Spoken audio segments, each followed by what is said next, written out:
పండిత సభా మధ్యమున దమయంతీదేవి నలమహారాజుల యొక్క స్వయంవరం ముగిసిన తర్వాత దేవతలందరూ కూడా వాళ్ళిద్దరినీ ఆశీర్వదించి తమ తమ లోకాలకు బయలుదేరదామని చెప్పి వెళ్ళిపోతున్నారు. ఈ విధంగా పెళ్లి చేసుకున్నటువంటి నలమహారాజు గారు కూడా తమ యొక్క రాజ్యానికి బయలుదేరి వెళుతున్న సమయంలో ఆకాశగమనంలో కొంత దూరం వెళ్ళిన తర్వాత ఈ దేవతలకి కలిపురుషుడు కనిపించాడు. కలిపురుషుడు కనిపించేసరికల్లా ఎక్కడికి వెళుతున్నావయ్యా అని చెప్పిన దేవేంద్రుడు అడిగితే, భూలోకంలో విదర్భ దేశంలో దమయంతీదేవి స్వయంవరం అవుతోందిట, అది చూద్దామని వెళుతున్నాను దేవేంద్ర అంటే, వీళ్ళు నవ్వుకొని, ఓహో ఈ కలిపురుష ఇంకా ఎక్కడున్నావు నాయన, వారి యొక్క స్వయంవరం ముగిసిపోయింది, వారి వివాహం కూడా అయిపోయింది, కాబట్టి ఇప్పుడు వెళ్ళి ఏం చేస్తావు నాయన అని చెప్పిన నవ్వుకుంటూ వెళ్ళిపోయేసరికల్లా కలిపురుషుడి యొక్క మనసులో ఆగ్రహం పెళ్ళుబికిందిట.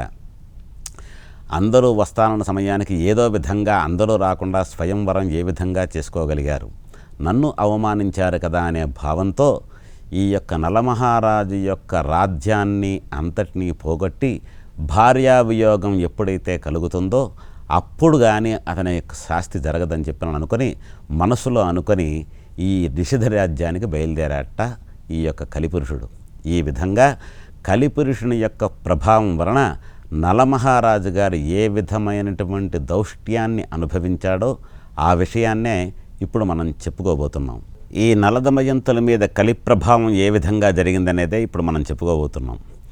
ఈ రకంగా ఆగ్రహించినటువంటి కలిపురుషుడు నిషిధ రాజ్యానికి వెళ్ళి ఎప్పుడు సమయం దొరుకుతుందా, ఎప్పుడు ఈ యొక్క నలమహారాజుని ప్రవేశింపచేసి అతని యొక్క మంచి ఆలోచనని తరిమికొట్టి దుష్టబుద్ధిని కలిగింపచేయాలి అని చెప్పిన అవకాశం కోసం కార్చు కూర్చున్నాడు. ఎలా అంటే, ఎప్పుడైతే మనిషి అధర్మం వైపు వెడతాడో, చేయకూడనటువంటి పనులు చేస్తాడో ఆ సమయంలోనే శని యొక్క ప్రభావం వలన కలిపురుషుని యొక్క జిజ్ఞాస, కలిపురుషుని యొక్క ప్రభావం మనిషి మీద నిలకడగా నిలుస్తుంది. ఈ విధంగా కలి ప్రభావం ఏ విధంగా అయితే మనిషి మీద ప్రసరిస్తుందో అప్పుడే ఆ మనిషి పతనానికి నాందిగా మారతాడు. కాబట్టి ఏది ధర్మము ఏది అధర్మము అనేటువంటి విషయాలోచన ఉన్నవాడే సరైనటువంటి మానవుడు అని చెప్పనని ఆ నలమహారాజే కొంతకాలం తర్వాత చెప్పాడు. అయితే ఎప్పుడు అవకాశం దొరుకుతుందా అని ఎందుకు చూస్తున్నాడంటే, అవకాశం అంటే ఏంటంటే, నలమహారాజు గారు ఎంతో ధర్మ సంపత్తి కలవాడు, ధర్మాన్ని ధరించేవాడు, రక్షించేవాడు. అలాంటి మహారాజు గారు ఎప్పుడూ కూడా ఏ ప్రజలని కూడా బాధ పెట్టకుండా ప్రజారంజకంగా పరిపాలన చేస్తూ మాకు నలమహారాజు మాత్రమే మా తండ్రి, మా ప్రభువు అని అనుకునేటట్టుగా ప్రజలందరినీ కూడా చూసుకుంటూ ఉండేవాడు.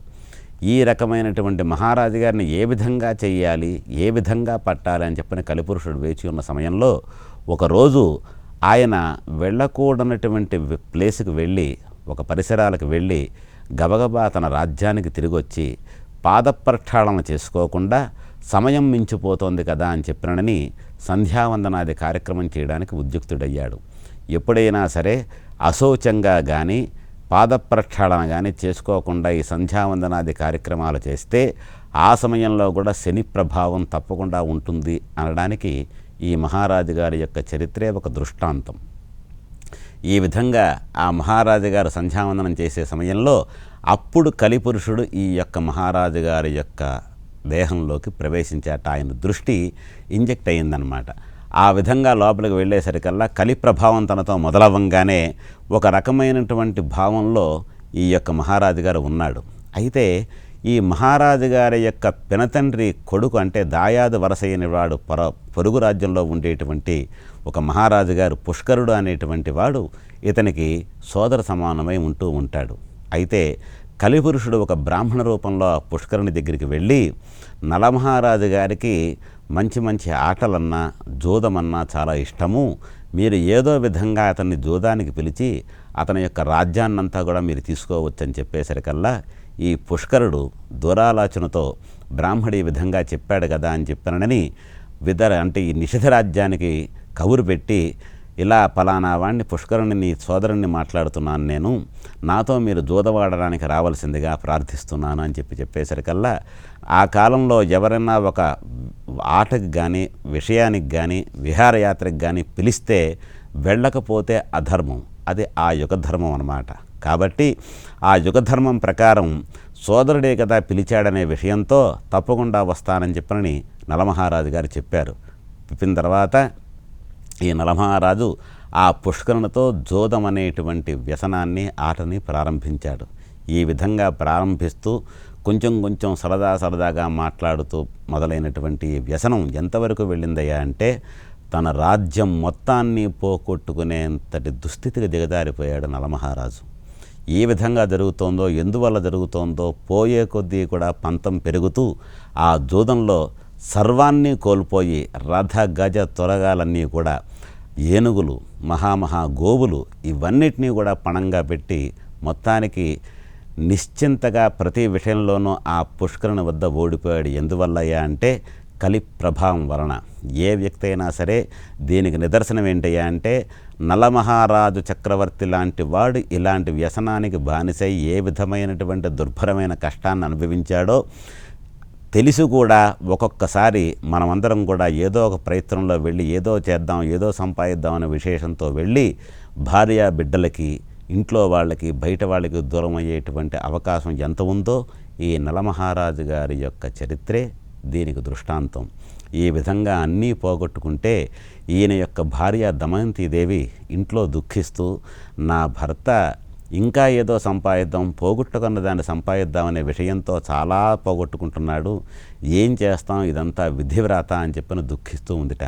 ఇలా సర్వం కోల్పోయిన తర్వాత తన యొక్క కోటని, సింహాసనాన్ని కూడా పణంగా పెట్టి ఓడిపోయాడు. ఆ తర్వాత రాజ్యాన్ని విడిచి మహారాజు గారు బయటికి రావాల్సి వచ్చింది. ఈ విధంగా అయ్యిందేమిటా అని చెప్పి బాధపడుతూ ఉంటే కట్టుబట్టలతో రాజ్యాన్ని విడిచి తమ యొక్క ఇద్దరు పిల్లలతో బయటకు వస్తున్న సమయంలో దమయంతి తన ఇద్దరు కుమారుల్ని కూడా తన యొక్క సారథికి పిలిచి ఈ విధంగా నా తండ్రి గారికి విషయాలన్నీ చెప్పకుండా ఈ పిల్లల్ని నేను పంపిస్తున్నానని చెప్పిన మా నాన్నగారి దగ్గరికి తీసుకెళ్ళమని చెప్పని ఈయన యొక్క సారథి ఎవరైతే ఉన్నాడో ఈ సారథుడు అంటే వార్ష్ణేయుడు అనమాట. ఈ సారథి పేరు వార్ష్ణేయుడు. ఈ సారథి ఈ పిల్లలను తీసుకుని విదర్భ దేశానికి భీమరాజు గారి దగ్గరికి వెళ్ళి విషయమంతా పూసగుచ్చినట్టుగా చెప్పాడు.